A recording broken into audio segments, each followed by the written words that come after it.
The UN Security Council has rejected another draft resolution calling for a ceasefire in Gaza. The draft resolution has not been adopted owing to the negative vote of a permanent member of the Council.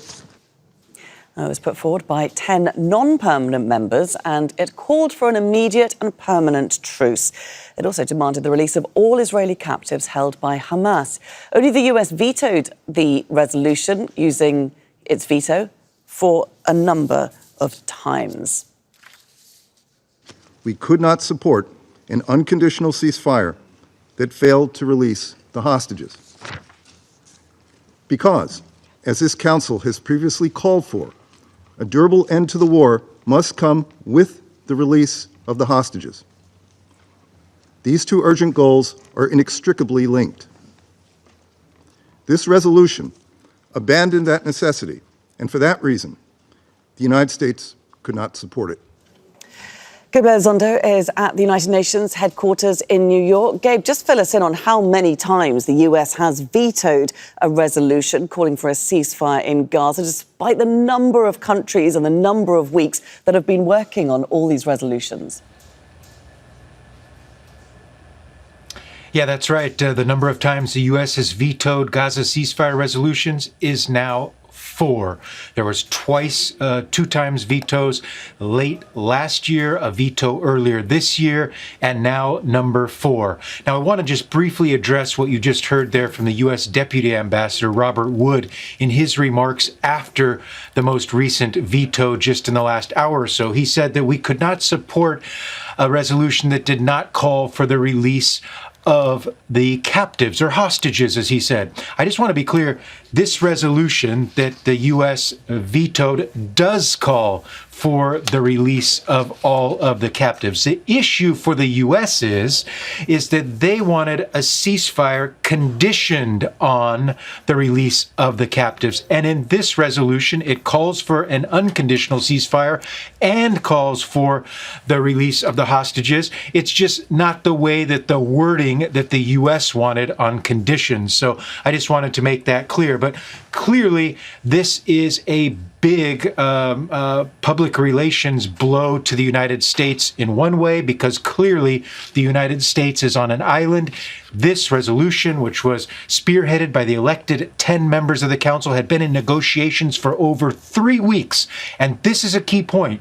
It originally had Chapter 7 language in it that would have given this resolution even more teeth and perhaps even allowed for sanctions against Israel if it did not abide by it. However, the U.S. took that out of this draft resolution during the negotiation process. The negotiators hoped that they could get the U.S. to at least abstain, but even this watered-down draft, the U.S. clearly vetoed, and now they're going to have to explain to the world, quite frankly, why. But also, I mean, as you were telling us last hour, Gabe, the Palestinians were not happy with it because it was so watered down in the end, even though the U.S. still vetoed it. Yeah, that's right. The Palestinians were not happy. The Palestinian ambassador, I should say, was not happy with this resolution. He has been publicly calling for this Chapter 7 language to be put in this draft.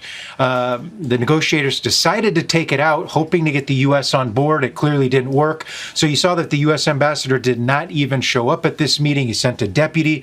Let's be clear here. While the U.S. vetoed this, it was very watered down, and that makes it even worse in a way on why the U.S. would not even agree to this, because of, they say, just simple language.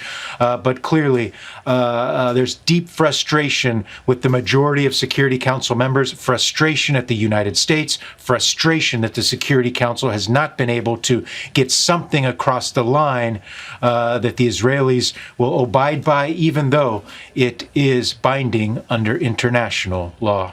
There have been a number of resolutions, haven't there, that have been on Gaza that have been adopted by the United Nations Security Council. Just talk us through those and how this one is any different.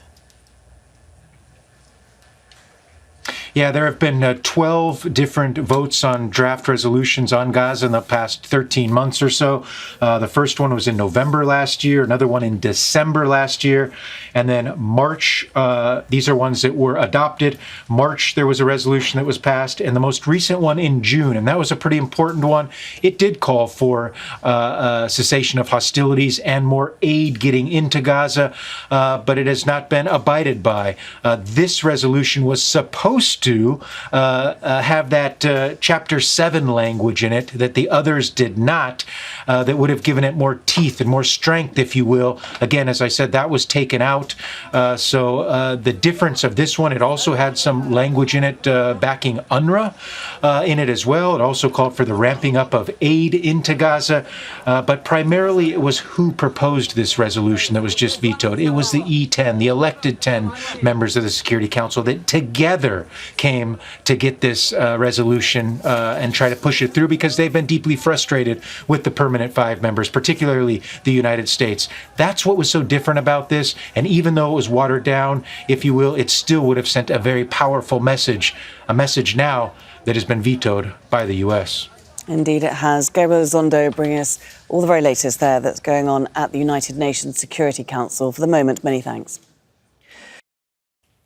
Make sure to subscribe to our channel to get the latest news from Al Jazeera.